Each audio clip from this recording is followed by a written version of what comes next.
right, fight fans, here we go. SparStar Promotion is proud to present 3 rounds of mixed martial arts in the featherweight division. This bout is sponsored in part by Eliminate. Once again, our referee in charge of this bout, Carlos Eduardo. And now, introducing to you first on my left, fighting out of the blue corner, he is wearing black trunks trimmed in white. He is training out of Hybrid Academy headquarters and MTLA by way of Buena Park, California. He weighed in 144 pounds. His record, 1 win with 1 loss, and that win coming by way of stoppage. Ladies and gentlemen, introducing Miguel El Tigre Blanco Valtierra.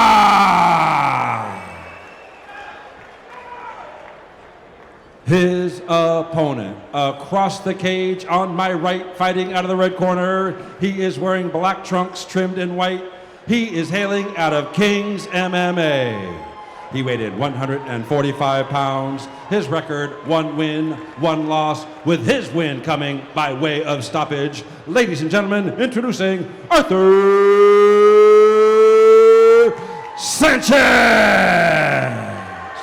Once again, 3 rounds of mixed martial arts in the featherweight division.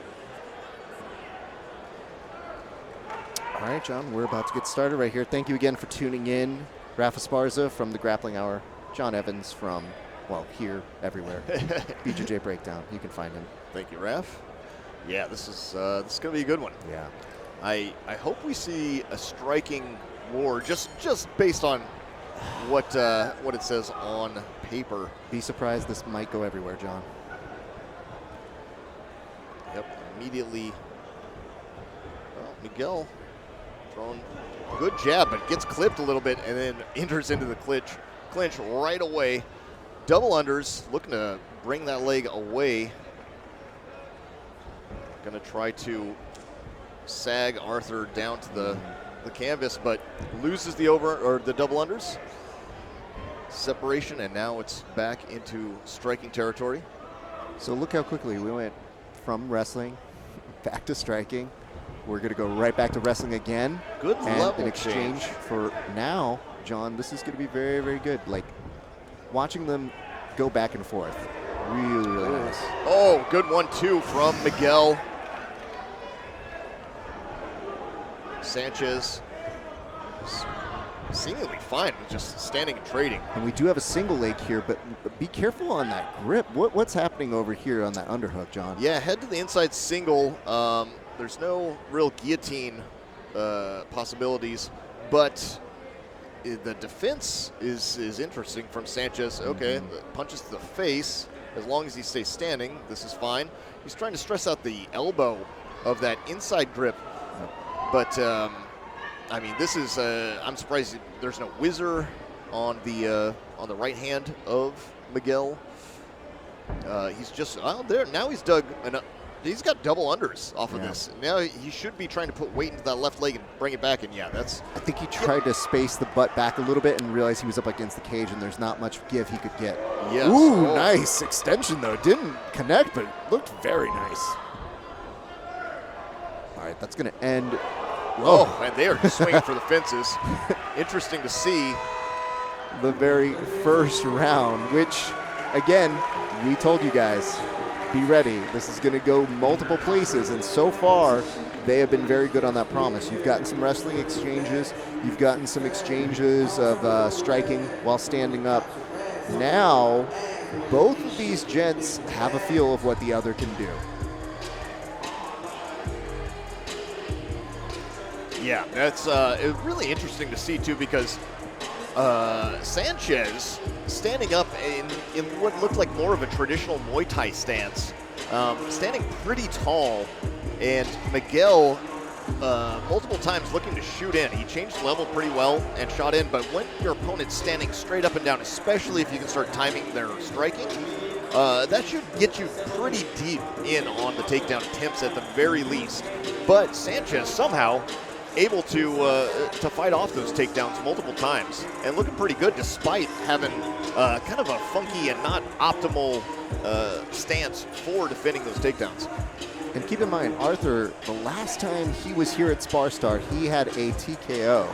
This man is able to get that knockout, so he may just kind of need to find his range, but he still has the ability to get a knockout here. So we go to our second round. Yeah, there you can see it again. His level change is interesting because he kind of drops his whole body weirdly and then stands tall again right afterwards. Yeah. There he was trying to time, I think he threw an uppercut. He was trying to time the shot off of Miguel. Miguel didn't shoot in though, so that just went into the air, but it could be a deterrent. Sanchez, yeah, and Sanchez is willing to step in and switch stances southpaw. Oh, yeah. Good right straight from Miguel though. And followed up by that left hook, and it immediately forces Miguel to shoot. Stuff. Good sprawl from Sanchez. Good underhook as well. The relentless pressure here by Miguel does afford him a good position. Now they're going back and forth. I think this is the game that Miguel needs to play to really make that statement, because we were starting to see a little bit better on the striking over here from Art just a few seconds ago. Yeah, he tends to start to pull a little bit ahead, especially when they're just winging punches, even if he gets clipped a little bit. So Miguel really in on this takedown now, and probably not the worst thing for him. Sanchez looked like he was trying to defend with nearly like a Kimura defense on that single leg, but he didn't have a Kimura locked in, so hands got separated, but somehow it still stopped the takedown. For a split second, it looked like it was going to be powerful enough to give him the Kimura. Yeah. I mean, Sanchez is getting some weird hand configurations here that are still helping him with defending the takedown. Not very traditional, though. Here's what I've liked, especially in this round. I've seen a little bit more of Art wanting to play in that pocket, and Miguel picking up on it and starting to slide out. So that's the kind of difference that you're seeing, because if you see Miguel play it too heavy into Art's area, that's when he starts getting clipped here. The movement here has been Miguel's saving grace throughout that round. When he can get in, get out, he has looked very good. But Arthur is connected on some of those punches that I'm looking at now, and I go, that starts to build up over time, John. Yeah, interesting. I'm curious to see what the corners are saying. From what I'm seeing, it looked like Arthur would switch stances to southpaw. I'm not sure what he's looking for off of that switch stance. Like sometimes fighters feel very comfortable in either orthodox or southpaw, and they just kind of freely switch between the two.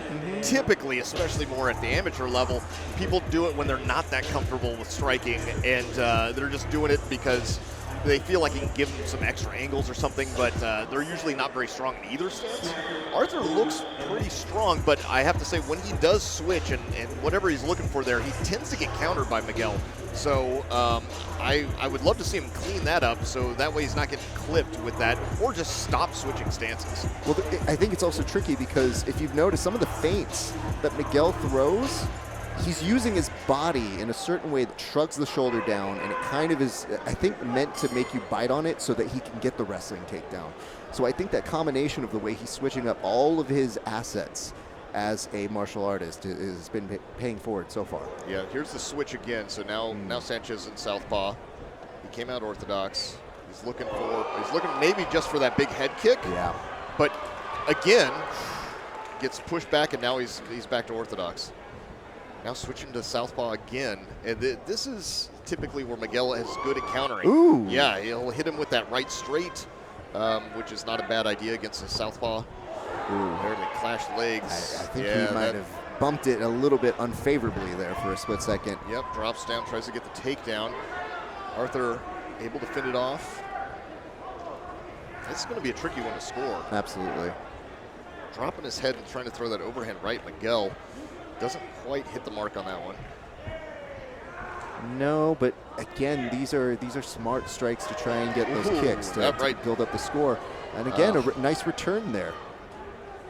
These exchanges have receipts, John. It's not just a one-way ticket here. Both of these gentlemen have been scoring. Yeah, and there's the switch again. So let's see if he gets countered by Miguel. Now back to orthodox. I feel like, and switches again. Okay. Nice. But from what I've seen, he doesn't have great success when he switches to southpaw. Oh, yes, and this right hook is nearly like an overhand right that Miguel threw off of that. That's pretty dangerous. That's hit a couple of times against Sanchez. And the hard part is when you're short on time, John, when you're really up against this, we don't know exactly how they're going to score some of these exchanges. Oh, yeah, Oof. Good head kick there. It was partially blocked, but it still had some pepper behind it. And that's going to end the fight. So that's all 3 rounds. That was a very well-matched fight. Yes. Both of those gents had, again, moments where they can be very proud of. You mentioned just a little bit of the oddness of the switching of the stances. And again, that's a hard thing because in real time, you're trying to come up with a solution for a guy that maybe you're not hitting the way that you hit somewhere else. And then on Miguel's side, you're thinking, all right, I usually get this takedown. I usually get this leg kick that extends and hits on the head. When you have those two things, you see 2 fighters in real time making adjustments, John. And walk us through some of these highlights, if you will. There's a good one, too, from Miguel. Yeah, I think that was maybe from the first round. And there, the counter of the right hook from Sanchez. And I'm so glad we're slowing this down because they do show There's a left hook. The amount of detail that is happening between them. And on those looked very good for Art, honestly. Yeah. And that was a great sprawl, too. But there's that overhand right that Miguel throws and just eats a jab coming in. Or could have been a well, on the exit of that, just looked like, all right, I'm going to rush you, and ow. Yeah, I mean, those replays, that was a good example of what we watched over 3 rounds, right? Yeah, it was pretty back and forth. Sanchez having some very unorthodox ways of stopping the takedown, but still stopping the takedown. So, I mean, as long as they work, then who's to say that it's not correct? I mean, the nice part is these are the nitpicks of what was a great fight. It was a good fight, yeah. The hard part I'm really curious to know how we're now trying to elaborate the difficulty of the scoring. And when it does get this close, that's what the judges have to keep in mind as they render their decision. And it looks like the gentlemen, a nice exchange of appreciation for one another as we're just sitting here wondering, where is this going to go? Because you and I talked through a bunch of this, and then you got to figure also there's a little bit of control, that wrestling control up against the cage. Maybe not a lot of damage, but in a very close fight, maybe enough to seep in the judges' minds, or are they keeping a look at the accuracy of Art, who even when he found his time, did connect on those moments. This is the type of thing where I would love to see what if there's like a CompuStrike numbers, just to see how many shots were thrown, how many shots were landed between the two of them, because sometimes, even though it looked pretty even, especially with significant strikes, it could be different than what you think. John, I hate to interrupt you, but it does look like we have a decision that we need to hear Ladies and gentlemen, after 3 rounds of action, we go to our scorecards. We have our decision.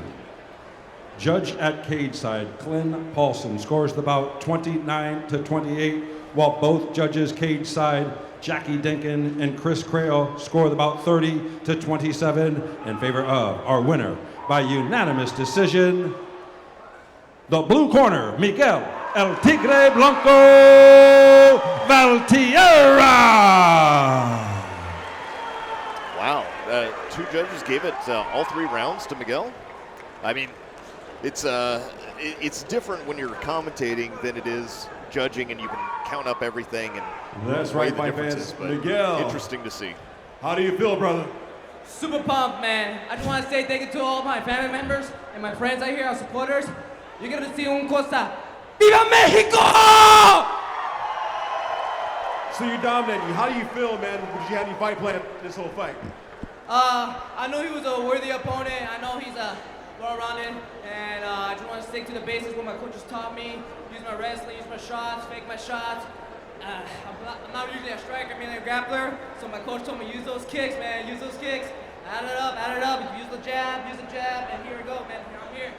And then I'll give you a shout out to any sponsors out there. En serio, mi mamá que está ahí, te amo mucho. Y mi esposa que está ahí también, yo quiero decir te amo mucho, mi amor. And all my friends, family members, my dad, my family, los Valtierras, ahí está. ¡Viva México! ¡Viva Guadalajara! ¡Vamos, caballeros! ¡Vamos! That's right, fight fans. Make some noise for Miguel Valtierra. Congrats to Miguel for taking that one. It's really interesting to hear in that interview that he's a grappler and not a striker, because he did pretty well in striking against a good striker.